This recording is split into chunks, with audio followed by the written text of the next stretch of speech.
Meus irmãos, a paz do Senhor, continue adorando o nome do Senhor Jesus.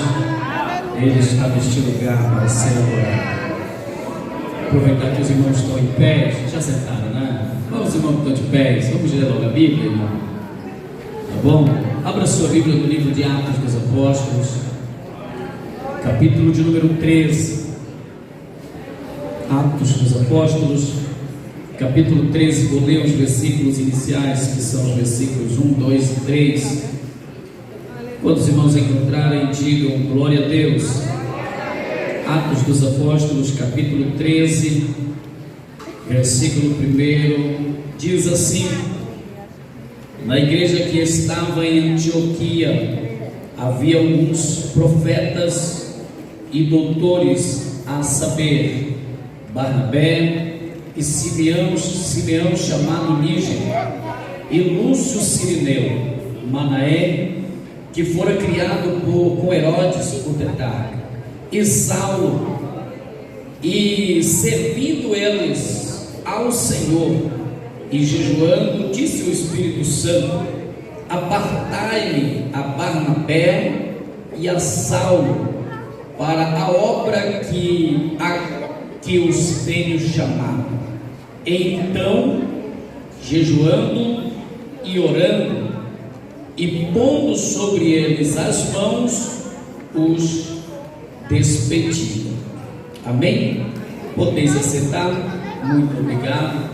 Eu queria, antes de mais nada, antes de trazer uma palavra, primeiro louvar a Deus por essa oportunidade, adorar o nome dele, pelo privilégio de mais uma vez poder estar aqui com os irmãos para servir ao Senhor e adorar a Deus. Também queria agradecer a confiança do pastor Cleivan, que é o pastor presidente desta igreja, sua esposa. É sempre bom estar com este casal, pela amizade que temos com ele já de longos anos, acabamos ficando amigo dos seus filhos, né? Prazer, agradecer ao Ezequiel pelo convite, e que Deus em Cristo possa abençoar a igreja em Belém, e todos os irmãos deste campo, os missionários, obreiros.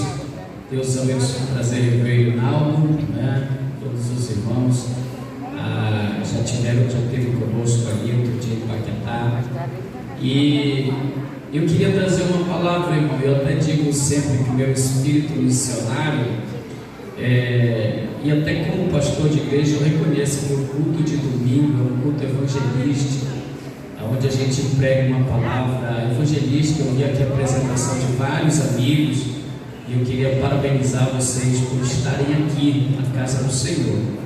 Mas eu confesso para os irmãos que após o convite, como eu sempre faço, eu vou a Deus pedir uma palavra, porque eu mesmo não tenho muita coisa. Eu poderia passar aqui contando testemunhos, né? Histórias do campo missionário, pelos meus quase 15 anos no campo missionário, mas isso enriqueceria em parte, mas em parte talvez não alcançaria o propósito de Deus. Mas orando a Deus, o Senhor me levou uma palavra, mas como eu falei, a palavra não é evangelística, não é uma palavra evangelística, é uma palavra missionária. E eu queria compartilhar com esta igreja. Eu não sei se os irmãos vão gostar, tá bom, irmãos? Eu não sei se os irmãos vão gostar, mas também não tem problema não. Já peguei um bocado de vez aqui, né? Se não convidarem mais, não tem problema não. Eu ficaria muito honrado em poder voltar, mas às vezes, quando o pastor vem e prega uma mensagem que a igreja não gosta, aí o pastor vai convidar, não, pastor, aquele não, convide não, aí o pastor já nem convida mais, né? Espero que esta mensagem cause um efeito contrário e traga à igreja o entendimento que esta é uma palavra de Deus para esta igreja. Eu não estou dizendo que aqui não tem homem de Deus, não estou dizendo que o pastor desta igreja não tem a palavra de Deus. Eu estou dizendo que Deus propôs esta palavra no meu coração e está me levando a entregar nesta noite, neste lugar. Como disse o profeta: eu ouvi, Senhor, a tua palavra e eu temi. Acredito que esta palavra no meu coração, o propósito dela é despertar despertamento da igreja para a obra missionária. Como já falou Ezequiel, nós vivemos uma geração despertada para muitas coisas. A questão educacional, formações acadêmicas, a gente faz qualquer coisa para formar os nossos filhos. Os pais são capazes de trabalhar a roça, na roça. Eu conheci uma mãe que ela fazia carvão para mandar dinheiro para a filha dela estudar. Os pais fazem qualquer coisa pela formação acadêmica dos seus filhos, e isso é muito bom. Só que nós precisamos entender que mais do que um cidadão comum, nós somos um cristão, nós somos crentes, e como crentes nós também recebemos uma missão, nós temos uma responsabilidade. E o pastor leu um texto que Jesus disse: vão por todo mundo, pregue o evangelho a todas as pessoas. Eu preciso ter uma responsabilidade como cidadão, eu preciso ter uma responsabilidade como pai, eu preciso ter uma responsabilidade como pessoa, mas eu preciso ter também uma responsabilidade como cristão. Deve pesar sobre mim a responsabilidade como provedor da minha casa, mas deve pesar sobre mim também a responsabilidade como pregador do evangelho. O apóstolo Paulo disse: se eu faço porque sobre mim pesa esta obrigação de pregar o evangelho. A igreja deve se sentir da obrigação de pregar o evangelho. E quando eu estou falando aqui de obrigação, eu não estou falando de estar coagida e tocaiada, eu estou falando da obrigação de cumprir com o privilégio que recebemos. O apóstolo Pedro disse que os anjos, quando foi revelado no céu, estou conjecturando para dizer o que Pedro disse, quando foi conjecturado, quando foi revelado no céu o plano da graça, que o Filho de Deus viria, e que uma mensagem nova, uma boa nova, que os próprios anjos foram o primeiro a dizer que esta mensagem era boas novas. Eu vos trago boas novas de alegria. Nasceu Jesus, e dele vai começar um novo projeto de Deus na terra. A Bíblia diz, e Pedro disse, que os anjos desejaram cumprir com esta missão, mas aprove Deus responsabilizar a sua igreja pela pregação do evangelho. Então todo o nosso constrangimento, que o Espírito nos constrange a pregar o evangelho, não é porque nós temos uma obrigação no sentido humano, mas é porque nós temos um privilégio. A graça de Deus se abriu sobre nossa vida, e o Espírito Santo veio sobre nós. A mensagem nós recebemos, e nós temos o mundo. Jesus disse: olhem e vejam, o campo já está pronto, e estão prontos para a colheita. Agora vou dizer uma coisa para os irmãos, e uma coisa que muito me entristece dentro da igreja, e eu estou falando como crente, e eu estou falando como líder, mas estou falando também como missionário. O que muito me entristece na igreja é que a igreja tem dado a responsabilidade da obra missionária para 1, 2, 3 ou 4 pessoas apenas. Entendemos que missionário é aqueles que saíram e que estão no campo. E se eu disser para você que Deus conta com cada um de vocês, todo crente deve ser um missionário. Uma igreja missionária não tem um grupo de missões. Uma igreja missionária, ela se junta para fazer a obra missionária, porque quando pregamos o evangelho, as vidas são salvas, Jesus cura, Jesus liberta, a igreja se alegra, a igreja cresce, e o Espírito Santo tem liberdade no meio da igreja. O texto que li é um texto muito conhecido para mim, é o texto mais apaixonante quando eu digo em relação à obra missionária.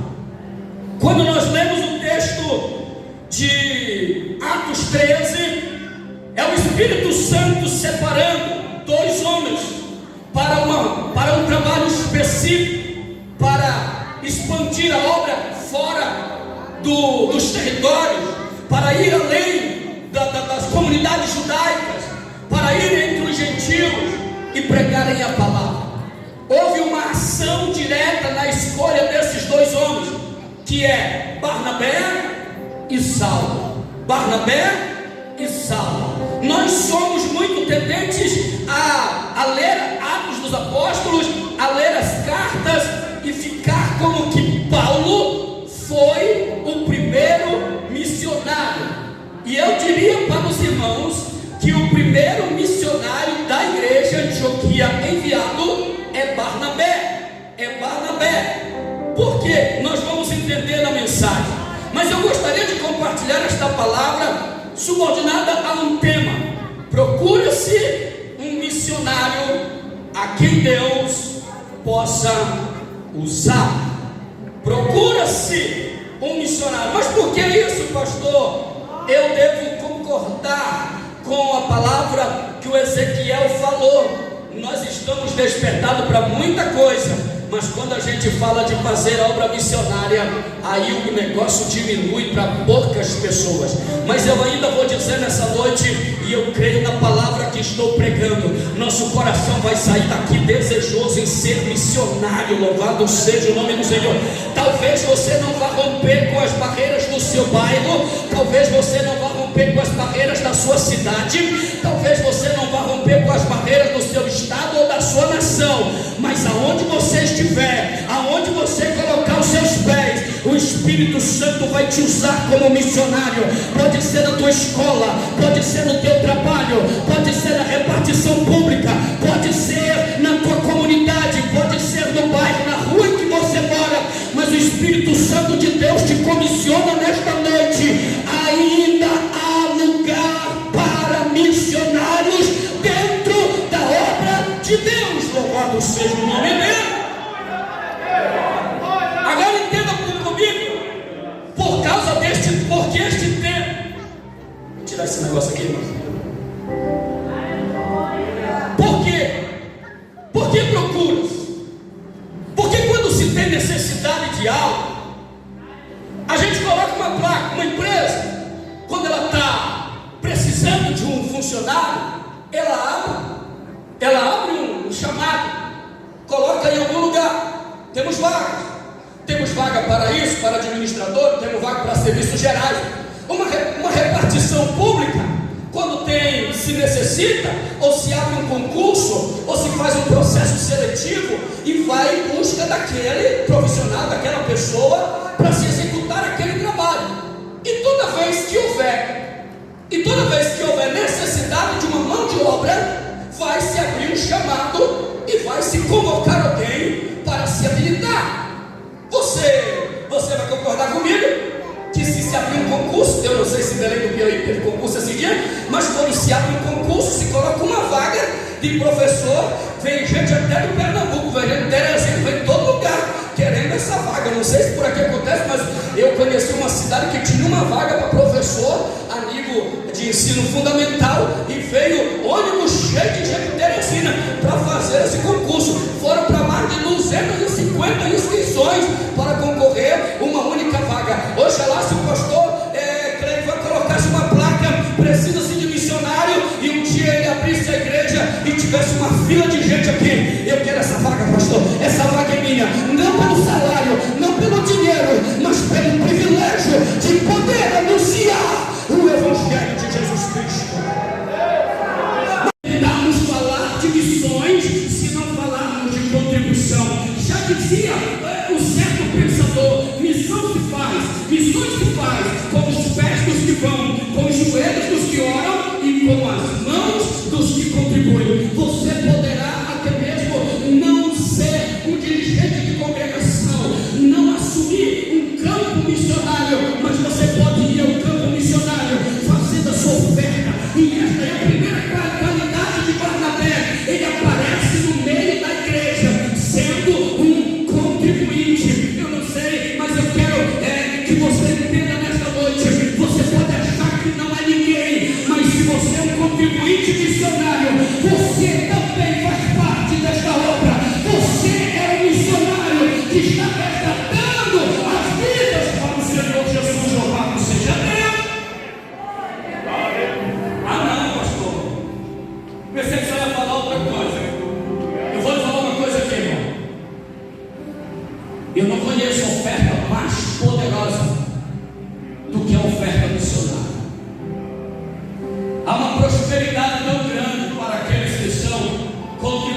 a obra missionária. Todas as igrejas que eu vou pastorear, eu faço questão de levar a obra missionária. Eu pastorei o Paquetá, que não dá nem a metade desta igreja aqui. Então fez esse corredor aqui todinho ser do tamanho da igreja que eu pastorei. E pela misericórdia de Deus, aquele punhadinho de gente, todo mês, a gente consegue sustento para 2 missionários. Mas é porque eles entenderam que eles estão aqui e Deus devolve lá. Eles entregam aqui e Deus abençoa lá. Louvado seja o nome do Senhor. Outro dia desse, eu saí do culto e até eu fiquei já impressionado. Você sai da igreja, meu irmão, é uma fila de moto, é tanto carro espalhado por lá. Aí alguém diz assim: ah, pastor, o senhor veio me falar de prosperidade. Eu estou dizendo que tem gente buscando a prosperidade no errado. Tem gente arranjando o segundo, o terceiro, o quarto emprego e está sempre devendo. Tem gente que já se endividou na mão da agiota. Eu vou lhe dar um campo fértil para fazer investimento. A obra missionária, quando você começar a fazer investimento na obra missionária, você vai ver Deus abrindo porta onde não tem porta. Você vai ver Deus fazendo obras. Como assim, pastor? Porque isso aconteceu na vida de Barnabé. Quem era Barnabé? Só mais um cristão. Ele aparece no capítulo 4, versículo 37 e 27, aí para frente some. Mas a oferta dele deixou lá. A oferta ficou. Capítulo de número 9.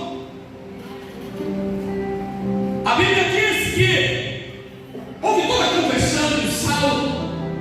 E aí Paulo tinha muita vontade de ir a Jerusalém. Saulo, melhor dizendo, tinha muita vontade de ir a Jerusalém. O problema era que os apóstolos estavam com medo dele. Quando ele chegou em Jerusalém, ninguém queria se aproximar de Saulo, porque diziam: ele matou os cristãos, ele é assassino. Porque quem não está dentro do mistério, irmão, porque quem não conhece a obra de Deus, é muito fácil olhar e dizer assim: esse aí não tem jeito, é cachaceiro, é das drogas. Mas quem tem um coração missionário, olha para o mais vil pecador e vê na vida dele um pecador.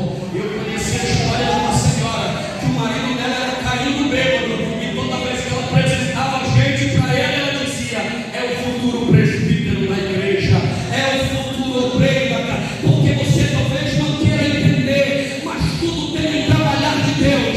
Você pode talvez não ser um pregador que vai ganhar o teu marido, mas pode ser um missionário que está lá no teu bairro.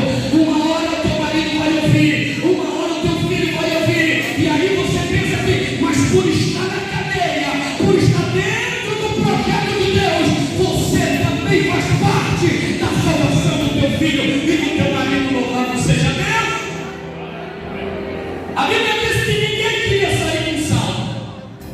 E o capítulo de número 9, o versículo de número 27, sabe o que apareceu de novo? Barnabé. A Bíblia diz que ele ia para todo lugar com Saulo. Ele entrava e ele saía. E a Bíblia diz que Saulo fez um grande evangelismo em Jerusalém. Ele aproximou os discípulos de Paulo. Ele aproximou os apóstolos de Saulo. Ele até disse: olha, é verdade, ele era o matador de cristão. Mas Deus mudou a vida dele. A primeira qualificação, a primeira qualidade para o missionário, ele tem que aparecer dentro da igreja, fazer oferta.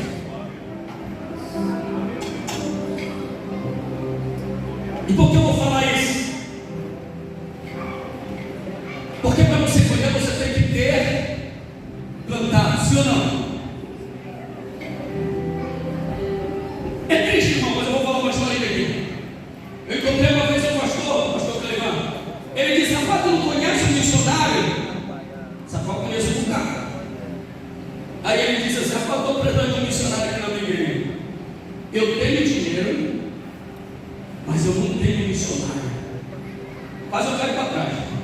Ele era pastor de uma igreja, ele tinha mais de 500 membros. Ele tinha dinheiro, mas ele não tinha missionários. Isso é triste para uma igreja, não ter um missionário. Mas por que, pastor? Como eu falei, porque todos nós fomos chamados para ser missionários. A segunda qualificação para um missionário é que ele tem que estar lá para ajudar. Não existe um curso para missionário. Não existe. Aí você diz, pastor, mas tem curso para missionário? Não, pode ter curso preparatórios, curso de despertamento. Mas eu vou lhe dizer onde é o melhor curso para o missionário: a igreja. A igreja. A nossa geração hoje da facilidade, talvez seja por isso que a gente é muito cheio de dormitório, porque a gente não bota mais a carga, a gente não responsabiliza. Eu sempre conto que a minha primeira ação na obra missionária, e eu passei fazendo isso mais de um ano, foi 1 ano e 2 meses. Sabe qual era a minha missão? Numa frente que nós tínhamos um culto, morávamos em Belém, e o meu trabalho naquela frente do culto na feira, que demorava 30 minutos.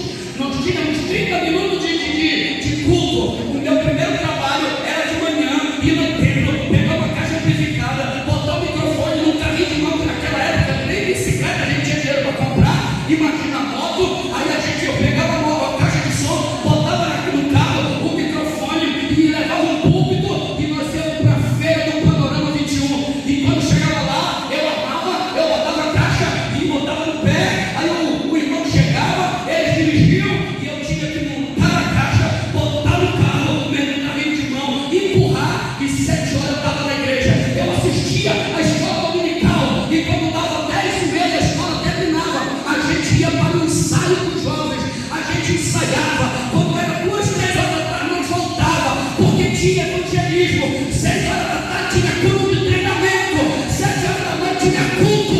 Aí a gente estava com a cabeça na obra de Deus. O grande problema hoje é a facilidade. A gente facilita tudo. O pastor faz tudo, o obreiro faz tudo, os crentes não querem fazer nada.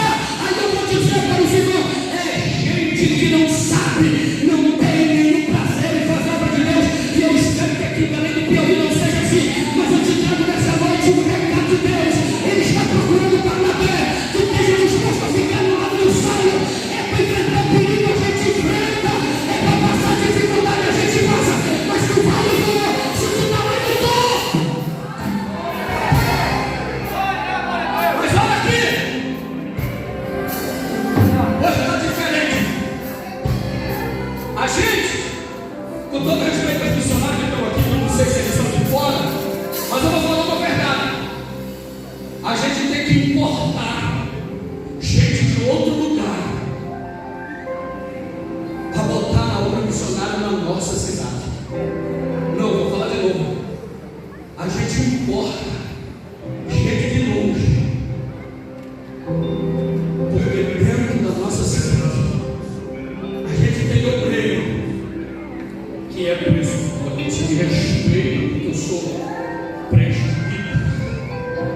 Era para chorar com o título de presbítero. Eu sou diácono. Eu já sou auxiliar.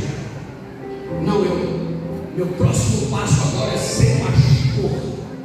Não vai ser não. Pela direção do Espírito Santo não vai ser. Porque se não tem serviço na igreja, o Espírito Santo nunca vai tratar o teu nome no meio da multidão e dizer: separe para mim, fulano. Aí o que a gente faz? A gente vai tocando com a barriguinha e dizendo que é crente, mas nunca tivemos uma geração na igreja, irmão. Vou falar com tanta tristeza, com tanto desânimo. Mas eu vou lhe dizer por quê. Porque eu estava lendo o texto aqui, que uma alma é sábia. Comece a experimentar o prazer. Eu até que eu ministrei nesse carnaval, ministrei no retiro, e eu até disse para os jovens, o tema do retiro deles era vivendo algo novo. Eu até dei uma ideia para eles, quando vocês voltarem lá para a cidade de vocês, quando vocês voltarem lá para a congregação do bairro, para a localidade de vocês, façam algo novo. Porque se vocês não fizerem algo novo, vocês vão continuar vivendo as coisas velhas. E o que seria isso, pastor? Eu até imagino, pensa comigo aqui, eu vou olhar para os jovens aqui, eu vou olhar para os adolescentes. Na escola de vocês sempre tem aqueles espaços grandes, né? Aqueles espaços grandes para o alimento, que é aquela hora ali. Você pode não interromper o seu professor, mas tem 15, não sei se é 15 ou 20 minutos de intervalo. Agora imagine você no meio de 100 adolescentes. Aí você brava, vai dizer: peraí, só 2 minutos, só 2 minutos aqui. Eu preciso falar para vocês: Jesus salva vocês, Jesus tem salvação para aqui de vocês. Olha, eu vou dizer para vocês: Jesus morreu na cruz do Calvário por vocês, e ele veio para buscar a igreja. Agora pode comer. Quem tem coragem? Aleluia! Pastor, vai me chamar de doido. É isso que é bom de ser crente, irmão. Quando começarem a nos chamar de doido, quando começarem a nos empurrar para fora da sinagoga, nos jogar para fora da sinagoga, é porque o Evangelho está se cumprindo na nossa vida. Quando começarem a tomar os nossos assentos e não deixarem mais nos sentar, é porque o Evangelho está entrando em nós e nós estamos transmitindo o Evangelho. Enquanto nós somos os almofadinhas, enquanto nós somos os iguais do meio da multidão, não somos os missionários. Quando começarmos a fazer o que Deus quer, a fazer o que quer, ninguém queria juntar Saulo. Barnabé disse: deixa comigo, rapaz. Vamos lá, entra aqui, entra ali, entra aqui, entra ali. Vamos pregar o Evangelho. A segunda qualidade de um missionário é que ele deve estar pronto para ajudar. Eu sei que isso aqui não acontece em Belém, mas às vezes a gente perde alguns irmãos dentro da igreja. O irmãozinho era uma bênção. Aí pensa, estava todo dia aqui com o pastor, até queria lavar o carro do pastor, queria roçar o pneu do pastor. Aí a gente disse: rapaz, pelo nome de Deus, o bichinho presta. Aí a gente bota ele para diácono. Quando você escolhe no diácono, não sei se eu já contei, se você já viu eu contar, mas se já viu um pouco de novo. Quando a história do diácono, ele era mais ou menos assim: serviu o pastor. Aí o pastor disse para ele: Senhor, de noite você veio preparado que nós vamos consagrar o seu diácono. Ele voltou para casa, animado e muito alegre. Falou para a esposa: veste a melhor roupa, porque hoje vamos ser consagrados a diácono. Aí o pastor deu todo o currículo dele lá. E agora vem, irmão, com a sua esposa. Ele já veio assim. Aí a mulher dele olhou, viu que ele não era assim, né? Mas veio, pensou que era um ensaio que o pastor tinha ensaiado com ele. Aí terminaram de orar, levantou, puro, sentou de novo. Aí a mulher dele ficou, mas não quis perguntar, né? Porque mas não estava cheio do Espírito Santo, estava dando um mistério, sapateando na glória. Aí quando chegou em casa, na hora da cama, não vi nada de acontecer. Aí ela disse: bem, o que é que você tem? Bem o quê? Me respeito, porque eu sou diácono. Tem gente que a gente destruiu a vida dele. Ele era um bom crente. A gente foi dar carne na igreja para ele, foi dar título para ele. Ele virou um preguiçoso, não faz nada, vem para a igreja, só quer o microfone. Se não for com o microfone, ele não sabe. Deixa eu falar uma coisa, eu vou falar demais do sangue de Jesus. Quando Deus te colocou numa posição estratégica, seja de segundo nível, de jovem, de terceiro, professor da escola dominical, ele estava dizendo: te prepara, te prepara, te prepara, porque tem um grande história. Quando a Bíblia diz que ele apareceu lá, a Bíblia diz que Barnabé apareceu lá dando oferta, Deus marcou ele. Pode olhar esse menino, a partir de hoje, nós estamos de olho. O céu começou a ficar de olho em Barnabé, e a Bíblia diz que de repente Saulo aparece, e Barnabé engrandece mais o seu ministério.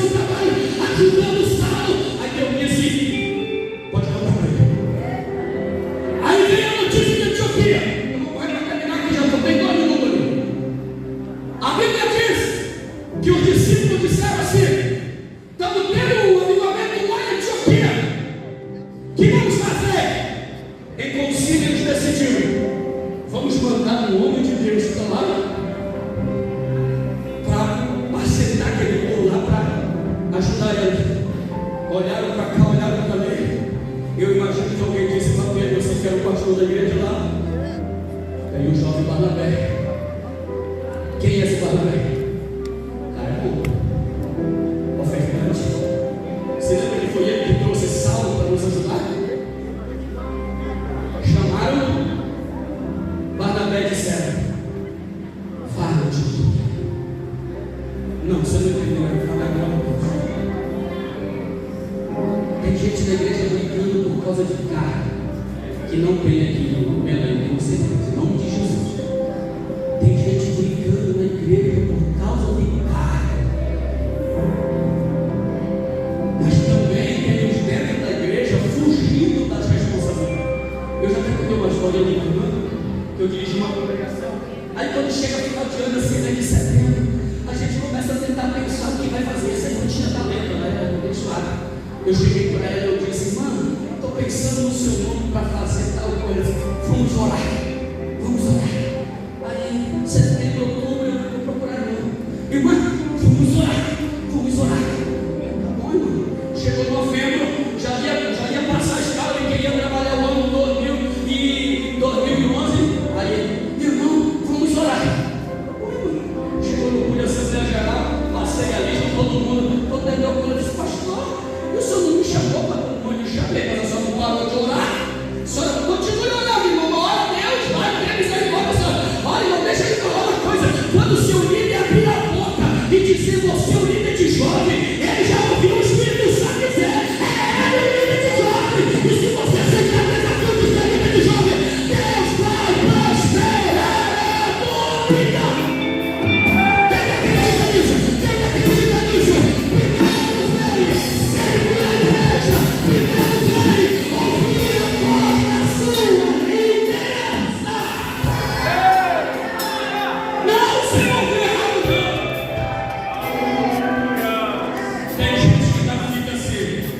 Mas eu tenho que sentir de Deus.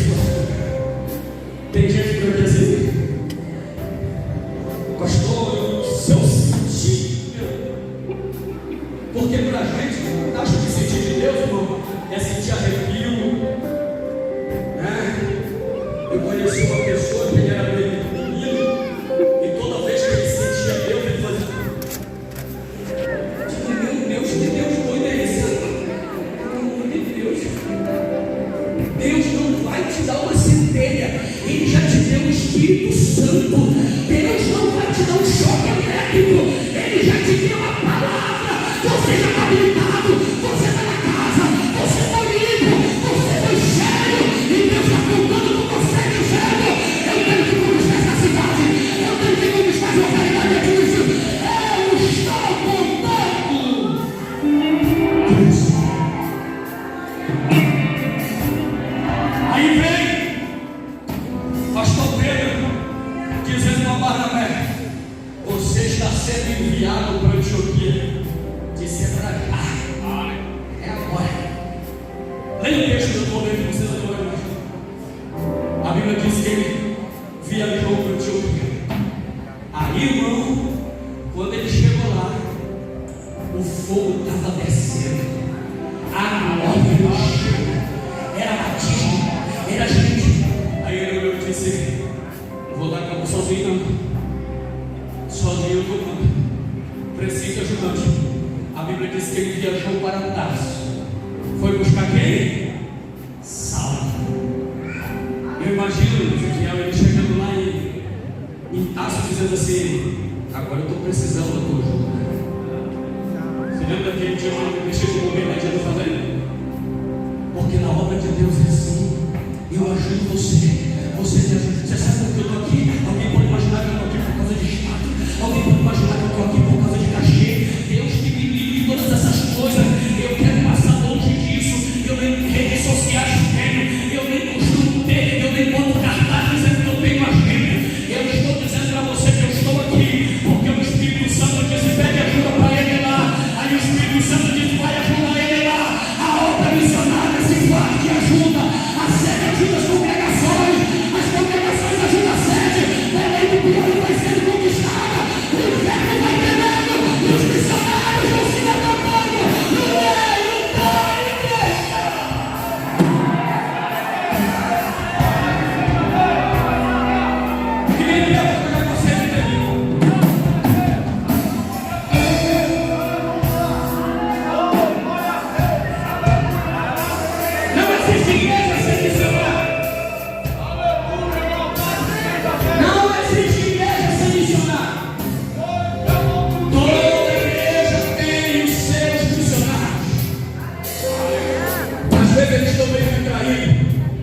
meio tímido, meio com medo. Mas eu vim aqui para te dizer que naquele dia que você fez aquela oferta de missões, o céu escreveu o teu nome lá como missionário. Você entendeu? Eu vou repetir de novo. A tua oferta de missões te registrou no céu como missionário. E aí eu vou dizer, Deus vai te dar a oportunidade de ajudar o teu dirigente, o teu líder de jovem, a tua líder do centro de oração. E quando alguém nem souber, você aparece lá da sua congregação, você aparece lá do seu interior, cantando, pregando. Alguém vai dizer: quem é este? Quem é este? Este é aquele do Espírito Santo tratado e disse: separa para mim, separa para mim, porque eu tenho uma obra. Quem quer ser separado pelo Espírito Santo para uma grande obra? Só teoria comprova. Quem quer levar a Mega Sena que fica rico? Tem gente que não levantou de vergonha, mas que joga, joga. Um jovem da nossa igreja foi lá na lotérica. E aí, passando na frente da casa do amigo lá, uma pessoa vizinha disse: sei, fulano, faz esse jogo lá para mim. E ele, inocentemente, levou a posse lá, pagou o jogo lá na lotérica. Aí, a moça da lotérica disse: boa sorte, irmão. Aí ele disse: não, não é para mim não. Disse: não tem problema não, tem gente da tua igreja que joga todo dia aqui. Tem gente doida para ficar rica, que até na loteria joga. Tem gente que manda essa porta de maquininha para ver se o Flamengo ganha. Mas eu vou lhe dizer: o melhor campo da prosperidade da igreja se chama a obra missionária. Porque aqui ela te prepara espiritualmente, moralmente, intelectualmente. Deus te abençoa financeiramente. Eu quero liberar uma palavra profética sobre esta igreja nesta noite, debaixo do sangue de Jesus. Que aqueles que têm colocado as suas mãos no arado receberão força de Deus para não voltar um passo atrás, mas para ainda que se arrastando vão à frente. Deus vai abençoar o trabalho que você está fazendo lá na sua congregação, lá na sua escola, lá no meio da sua família. O Espírito Santo de Deus te impulsionará.